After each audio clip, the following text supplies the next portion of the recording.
Hello भाई साहब, इधर देखो ध्यान से। अब पेपर है आपका एडवांस टैक्स का। ठीक है, और ये वीडियो स्पेशली सीएस प्रोफेशनल के बच्चों के लिए मैं रिकॉर्ड करने जा रहा हूँ। 24 तारीख को आपका पेपर एडवांस टैक्स का है, तो उससे पहले मैं एक शेड्यूल देने जा रहा हूँ कि आपको एक दिन में, अगर आपके पास 2 दिन है तो उस पूरे मतलब 1 या 2 दिन में पूरा का पूरा कंप्लीट सिलेबस आपने कैसे रिवाइज करना है। कौन कौन से टॉपिक ऐसे हैं जो आप बिल्कुल छोड़ के नहीं जाओगे, जो उम्मीद है इस बार के एग्जाम के अंदर बनेंगे। क्वेश्चंस कौन से प्रैक्टिस करने हैं, वो सारी की सारी बातें बहुत छोटे के अंदर आपको बता दूंगा, ताकि आपके 10 मिनट के अंदर पूरा प्लान तैयार हो जाए कि आने वाले 1.5 दिन, 1 दिन, 2 दिन, जितने भी दिन आपके पास हैं, उतने दिन में अपने रिवीजन कैसे करनी है। और मैं दोबारा कह दूं, ये जंग अब जो स्टार्ट हो चुकी है, पहले वाले जो पेपर हो चुके हैं, बढ़िया गए, अच्छे गए, बुरे गए, एवरेज गए, उसको दिमाग से हटा दो। उसका इम्पैक्ट अगले पेपर के अंदर नहीं पड़ना चाहिए। बिलीव मी, अपने ऊपर विश्वास करो, जो आपने किया वो बेस्ट किया होगा, उसके नंबर अच्छे आएंगे, मैं तुमसे वादा कर रहा हूँ। उसके लिए दिमाग मत खराब करना कि सर ये हो गया वो हो गया, वो छोड़ दो। और तुम अगले पेपर की तैयारी करोगे। और ये पेपर जो अब आने वाला है, आपको सब पता है कि भैया इसमें ही बच्चे एग्जामिशन क्रिएट करते हैं, और यही कई बार ऐसा होता है कि पेपर अटका देते हैं।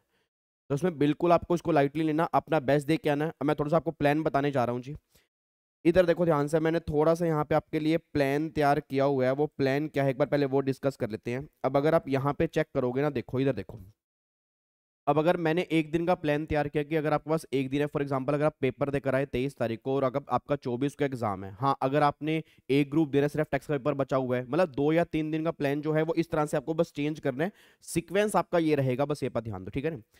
सबसे पहले आपने जीएसटी उठाना है, और जीएसटी की रिवीजन कैसे करनी है, आपके जो क्लास के नोट्स होंगे आपने वही पढ़ने हैं, साथ में बस अमेंडमेंट क्लास एक बार जरूर देख लेना, अगर आपने अभी तक अमेंडमेंट क्लास नहीं देखी है।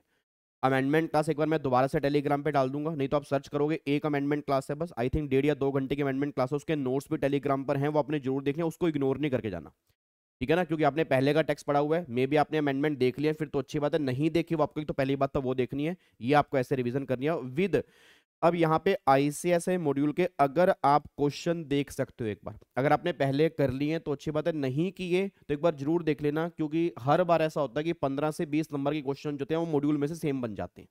ठीक है ना, अब जब हमें पता है कि मान लो गिने चुने क्वेश्चन है, उसके अंदर से ही क्वेश्चन बनेंगे, तो क्यों ना हम एक बार देख के जाएं। तो अगर आपको लगता है कि हाँ मेरे पास टाइम है, मैं प्रैक्टिस मैनुअल वाले नहीं कह रहा, आई थिंक प्रैक्टिस मैनुअल वाले सबने कंप्लीट कर लिए होंगे, और अगर नहीं कंप्लीट किए, ऑलरेडी मैराथन यूट्यूब पे डली हुई है, बट अब इस टाइम टाइम नहीं है।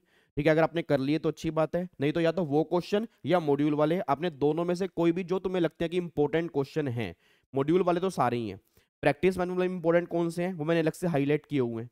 ठीक है ना, तो आपको जितना भी टाइम मिलता है, मतलब एक बार क्वेश्चन वो गो थ्रू कर लेना, ताकि अगर 24 तारीख को एग्जाम के अंदर बैठे रहो, अगर सेम क्वेश्चन मिल जाए तुम्हें ये लगे कि हाँ ये क्वेश्चन हमें आता है जी। ठीक है, तो आपने एक तरह इस तरह से रिवीजन करनी है। अब कुछ टॉपिक मैं तुम्हें बताने जा रहा हूँ कि जो तुम्हें जीएसटी में भूल कर भी तुम्हें इग्नोर नहीं करने, क्योंकि 24 तारीख को जो हमारा एग्जाम होने जा रहा है उसके अंदर कंफर्म इनमें से क्वेश्चन बनेंगे ही बनेंगे, बस ये पर ध्यान दो। तो मुझे नहीं पता कि आपने जीएसटी में अभी तक क्या किया है, बट अब मैं जो बताने जा रहा हूँ इन टॉपिक को इग्नोर नहीं करना, बस ये पर ध्यान दो, ठीक है जी। अब वो कौन कौन से टॉपिक हैं एक बार यहाँ पे चेक करो जी।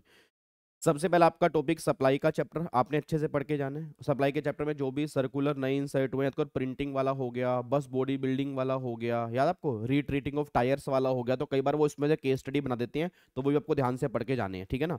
उसके बाद फिर कॉम्पोजिशन लेवी वाला, इसमें एग्रीगेट टर्नओवर की डेफिनेशन पिछले साल की करंट ईयर की बहुत ध्यान से पढ़ के जाना, हर बार इसमें से क्वेश्चन बनता है, बच्चा गलती करके आता है, तो एग्रीगेट टर्नओवर की डेफिनेशन बहुत ध्यान से पढ़ के जानी है, और पूरा चैप्टर भी आपने सही ढंग से पढ़ के जाना है विद फॉर्म नंबर जो इसके हैं जी। उसके बाद फिर वैल्यूएशन। अब वैल्यूएशन में वही कैलकुलेशन कि क्या ऐड होगा क्या लेस होगा, मेनली उसमें से क्वेश्चन बनते हैं, बट क्या पता इस बार रूल्स में से क्वेश्चन बन जाए, तो एक बार आपने रूल्स भी गो थ्रू करके जाना है, मतलब ये चैप्टर आपने पूरा अच्छे से पढ़ के जाना है। फिर आपका एग्जाम्शन प्लस रिवर्सर कंफर्म, इसमें से 2 क्वेश्चन बनने ही बनने हैं, 5-5 नंबर के, 2 10 नंबर तक का पार्ट बनेगा एग्जाम्शन आरसीएम में। अगर आपको नहीं आता या आपको डाउट है, अभी जो 4 घंटे वाली क्लास हुई थी उसको 2 की स्पीड पे सुन लो, 2 घंटे में खत्म हो जाएगी। ठीक है, बट वो जरूर करनी है, क्योंकि एग्जाम्शन बिल्कुल मैंने लेटेस्ट करवाई है, विद अमेंडमेंट करवाई है, और काफी सारी अमेंडमेंट्स एग्जाम्शन के अंदर आ चुकी हैं। तो ऐसा ना हो कि तुम एग्जाम में गलती करके आ रहे हो। तो अगर आपने पहले अच्छे से की हुई है, या मेरे साथ 4 घंटे वाली भी क्लास देखी थी, फिर तो वेल एंड गुड है, नहीं देखी तो उसको देख लेना, 2 घंटे में कंप्लीट कर लेना चाहिए उसको, ठीक है जी। उसके बाद फिर एक चैप्टर अपील एडवांस रूलिंग, ये आपने अच्छे से करके जाना है। ITC with rules, rule number 42, rule number 43, और आईटीसी के बाकी प्रोविजन। फिर पेमेंट का chapter, electronic liability ledger, credit ledger, payment ledger, उसके फॉर्म नंबर वो आपने एक बार अच्छे करके जाना है।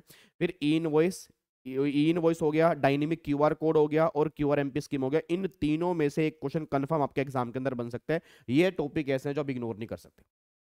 बच्चा कह रहा है सर बाकी टॉपिक रजिस्ट्रेशन है वो भी इंपॉर्टेंट है, उसके अंदर से क्वेश्चन बन सकता है, रिटर्न है आपका, फिर आपका अकाउंट्स एंड रिकॉर्ड्स हो गया, ऑडिट हो गया। देखो वो टॉपिक तो मैंने कहा ना रिवीजन आपने एक बार पूरी करनी है, बट ये टॉपिक ऐसे हैं कि आप इसको इग्नोर नहीं कर सकते, बस ये बात ध्यान दीजिए। क्या मेरी बात समझ में आ रही है? तो ये तो हो गया जीएसटी का। फिर अगर बात करता हूँ मैं डीटी की, अब डीटी आपको सेकंड नंबर पे उठानी है, ठीक है। 8 मीन्स अगर आपने पहले जीएसटी कंप्लीट कर लिया उसके बाद आप डीटी उठाओगे, पहले डीटी नहीं उठानी, पहले आपने जीएसटी उठाना है, ठीक है ना, जिसमें तुम्हारा थोड़ा कॉन्फिडेंस है। अगर आप इसको पढ़ोगे थोड़ा कॉन्फिडेंस और बिल्डअप होगा, जब कॉन्फिडेंस बिल्डअप होगा फिर तुम डीटी पढ़ोगे। अब डीटी में कुछ टॉपिक मैंने लिखे हैं जो इस बार 24 के एग्जाम के अंदर बन सकते हैं। वो कौन कौन से टॉपिक हैं? एक तो आपका सबसे पहला हो गया रोल बैक प्रोविजन। याद है एपीए के अंदर एक रोल बैक प्रोविजन था, पिछले 4 साल के लिए एपीए एंटर कर सकते हो, ठीक है, बट कुछ कंडीशंस होती हैं, कुछ सिचुएशंस होती हैं, तो वो आपको ध्यान रखना है, एग्जाम में बहुत बार क्वेश्चन बन चुका है। फिर इंटरनेशनल ट्रांजैक्शन की definition section number 92 capital B TP के अंदर। फिर एसोसिएटेड एंटरप्राइज की definition section number 92 capital A TP के अंदर आपका। फिर कप मेथड हो गया, अगर टाइम लगे रीसेल प्राइस मेथड भी एक बार देख लेना, नहीं तो कप मेथड आपने जरूर देख के जाना है। उसके बाद फिर एडवांस प्राइसिंग एग्रीमेंट को एक बार आपने गो थ्रू करना है। फिर डीटी डबल ए के अंदर सेक्शन नंबर 91, याद है सेक्शन नंबर 91 जो टैक्स क्रेडिट का जो हमें रिलीफ मिलता है, विच एवर इज लेस वाला, सेक्शन नंबर 91 एक बार वो आपको करना है। फिर गार और सार में क्या डिफरेंस है, इस बार उम्मीद है ये वाला क्वेश्चन बन सकता है, या इसमें एक क्वेश्चन और है जो आप पढ़ सकते हो, एक्सक्लूजन ऑफ गार, मतलब गार कहाँ कहाँ पे नहीं लगेगा, वो भी कई बार एग्जाम के अंदर बन चुका है, वो भी एक बार देख लेना। उसके बाद फिर tax planning, tax avoidance, tax evasion में डिफरेंस, ये काफी टाइम से नहीं बन रहा, मे बी इस बार 24 तारीख को एग्जाम के अंदर बन जाए कि क्या टैक्स प्लानिंग है, क्या अवॉइडेंस है, क्या इवेजन है, एक बार अपने वो गो थ्रू करना है। सेक्शन नंबर 40 पार्टनरशिप फर्म वाला बुक, इसमें याद है उसके अंदर बुक प्रॉफिट निकालने होते हैं, बट जो मैट वाले बुक प्रॉफिट है और पार्टनरशिप फर्म वाले बुक प्रॉफिट है दोनों के अंदर फर्क है, तो वो बुक प्रॉफिट की कैलकुलेशन इस बार के एग्जाम के अंदर बन सकती है।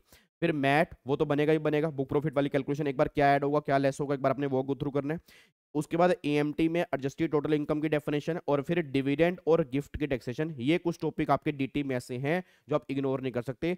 30 नंबर का अगर डीटी है, आप ये मान लो कि 20 से 25 नंबर का आपको यही टॉपिक देखने को मिलेंगे, इससे बाहर से नहीं मिलेगा, तो अपने एक बार ये गो थ्रू करके जाने। फिर बात रही कस्टम की, तो कस्टम में एक तो इंपोर्ट एक्सपोर्ट प्रोसीजर, फिर उसके बाद वैल्यूएशन, उसमें से क्वेश्चन बनता ही बनता है। फिर आपका ड्यूटी ड्रॉबैक हो गया और बैगेज हो गया, इन दोनों में से कई बार एक क्वेश्चन बन जाता है, क्योंकि आपके मेनली देखो 2 ही क्वेश्चन बनने हैं 5-5 नंबर के, एक वैल्यूएशन में से तो बनेगा बनेगा। अब डीबी के और बैगेज में से कौन सा बनेगा वो मुझे आइडिया नहीं है, बट ये दोनों एक बार गो थ्रू कर लेना। बाकी हाँ, कस्टम की रिवीजन आपसे मैंने वादा किया था कि कस्टम के रिवीजन करेंगे। 23 तारीख को रात को हम मिल रहे हैं 8:30 बजे, 8:30 से लेकर मैं आपको ज़्यादा टाइम बिल्कुल नहीं लूंगा, क्योंकि मुझे पता है कि अब सेल्फ स्टडी का टाइम है, तो आपके 2.5 से 3 घंटे में पूरा कस्टम खत्म कर देंगे, और आधे घंटे के अंदर ना तुम्हें अपील और एडवांस रूलिंग की रिवीजन भी करवा दूंगा, ठीक है।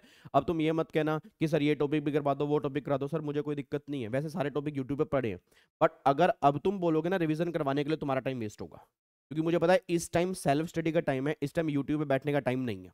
मैं कस्टम भी इसलिए करा रहा हूँ क्योंकि आपने में भी कस्टम पता नहीं पहले कब पढ़ा होगा, रिवीजन की भी होगी नहीं पड़ी होगी, या अपील एडवांस रूल में कई बच्चों को दिक्कत आती है। अगर मेरे को टाइम और लगा तो मैं एक बार डिमांड एंड रिकवरी वाले टॉपिक की भी रिवीजन करा दूंगा, क्योंकि मेन बच्चों को ये 2-3 टॉपिक थोड़े से टेक्निकल लगते हैं, एक बार इसको फटाफट से गो थ्रू कर लेंगे, और बिल्कुल सिंपल सिंपल है, वैसे इसमें कुछ है नहीं। टेक्निकल क्यों लगते हैं? क्योंकि आपने पता नहीं पहले कब पढ़े होंगे जी, ठीक है जी। तो इसको मिल रहे हैं 23 तारीख को रात को 8:30 बजे, बस ये पर ध्यान दो। अब कुछ बातें आपको और ध्यान देनी है, ये सारा कुछ तो आपने करना ही है। अब मेन सबसे बड़ी बात जो है, आपने 15 मिनट को बहुत अच्छे से यूज करना है, मतलब 15 मिनट के अंदर पहले ये सिलेक्ट कर लेना कि तुम्हें पहले जीएसटी करना है, डीटी करना है, कस्टम करना है। मैं ये कहूंगा आपने पहले जीएसटी करके आना है, 60 नंबर का जीएसटी है, 60 में से कंफर्म 30-35 नंबर तो ऐसे होंगे जो आपको आते ही होंगे, वैसे 60 के 60 ही ऐसे होंगे अगर किसी बच्चे ने बहुत अच्छे ढंग से रेगुलर बैच पढ़ा है और रिवीजन सही ढंग से की है, ठीक है ना। बट फिर भी 30-35 नंबर का तो ईजी आना ही आना है। तो पहले आपने जीएसटी पे हाथ मारना है, और 15 मिनट में आपको यही सिलेक्ट करना है कि डीटी में कौन से क्वेश्चन है, और कस्टम में कौन से क्वेश्चन है, और जीएसटी में कौन से, और सबसे पहले मुझे अटेम्प्ट कौन से करने हैं। और अगर हो सके, अगर सेक्शन नंबर याद है सेक्शन नंबर कोट करके आना, नहीं तो आप प्रोविजन लिखोगे ना तो प्रोविजन छोटे छोटे पैराग्राफ में लिखने हैं, बड़े बड़े पैराग्राफ नहीं लिख के आने। साथ साथ इंपॉर्टेंट प्रोविजन को अंडरलाइन आपने करके आना है, हैंडराइटिंग पे थोड़ा ध्यान देना है, गंद मत मार के आना, ऐसा ऐसा मत करना कि पहले 2 क्वेश्चन में कुछ अलग ही दिख रहा है, लास्ट वाले क्वेश्चन में कुछ अलग दिख रहा है, वो चीज मत करके आना बिल्कुल, ठीक है। उसके बाद फिर प्रैक्टिकल क्वेश्चन की टेबल फॉर्म प्रेजेंटेशन करके आनी है। मैंने बहुत सारे बच्चों के इस बार पेपर चेक किए थे, कोई टेबल नहीं बना के आते आप, टेबल बनाने में 2 मिनट लगते हैं, स्केल लेके जाओ साथ में फटाफट टेबल बनाओ, सिंपल सी बात है। देखो छोटी छोटी बातें जो तुम्हें सीएस बनाएंगी इस बार, और कुछ ही घंटे रह गए सीएस बनने में, अब ऐसा ना हो कि छोटी सी गलती तुम्हें फिर अगले 6 महीने पे ले जाए, ठीक है। तो पूरा बेस्ट अपना जब तुम पेपर दे रहे हो, मतलब पूरा झोंक दो अपने आप को कि इससे बेस्ट नहीं कुछ हो सकता, ठीक है जी। उसके बाद फिर आपको साथ में वर्किंग नोट्स जरूर लिख के आने क्वेश्चन के, वर्किंग नोट्स के नंबर मिलते हैं, 100% मिलते हैं। तो जहां तुम्हें लग रहा है कि हाँ भाई ये हमने कुछ एजम्पशन ली है या ये कैलकुलेशन वाला पार्ट है हमें शो करना है, तो अपने नीचे ही वर्किंग नोट्स लिख के आना, उसके अलग से नंबर मिलते हैं, बस ये पर ध्यान दो।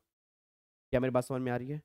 तो ये सारी बातें आपको ध्यान देनी है, शांत रहना है, काम रहना है, पेशेंस रखना है। मुश्किल से मुश्किल भी होगा तो कोई दिक्कत वाली बात नहीं है, क्योंकि हर बार एडवांस टैक्स में वो सरप्राइज करता है।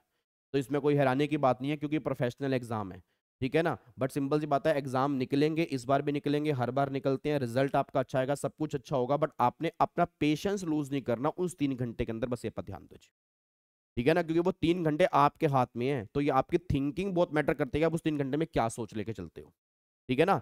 तो जैसा बनेगा, आसान से आसान बनेगा तो भी टापने नहीं बैठना, मुश्किल से मुश्किल बनेगा तो भी हमें किसी को कोसना नहीं है उस टाइम। हमें बस ये देखना है कि हमारे हाथ में 3 घंटे, हम कितना बेस्ट दे सकते हैं, बस हमारा काम यहाँ पे खत्म होता है। क्या बात समझ में आ रही है नहीं? बाकी फिर मिलूंगा मैं आपको 23 तारीख को 8:30 बजे। तब तक के लिए पूरा प्लान आपके सामने है, इस तरह से आप तैयारी करके चलोगे, नंबर आपके बहुत बढ़िया आएंगे। बाकी कोई भी डाउट्स हो आप मुझे व्हाट्सएप ऑडियो अगर करोगे तो अच्छा रहेगा, क्योंकि ऑडियो के थ्रू मैं रिप्लाई कर पाऊंगा। कई बार बच्चे क्या करते हैं, बड़ा क्वेश्चन भेज दिया, sir please explain.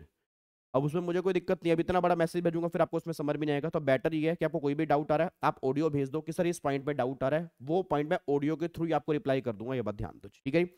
Thank you so much. फिर मिलते हैं 23 तारीख को रात को। और 23 तारीख मतलब वैसे मैं आज वीडियो रिकॉर्ड कर रहा हूँ 22 तारीख को, तो कल रात को हम 8:30 बजे मिल रहे हैं आपके कस्टम के लिए, और कुछ आपके 2-3 टॉपिक जो आपके जीएसटी के अंदर है, अपील हो गया, एडवांस रूलिंग हो गया, उसकी रिवीजन भी कल हम कर लेंगे, ठीक है। Thank you so much, bye bye, take care, Jai Hind and all the very very best.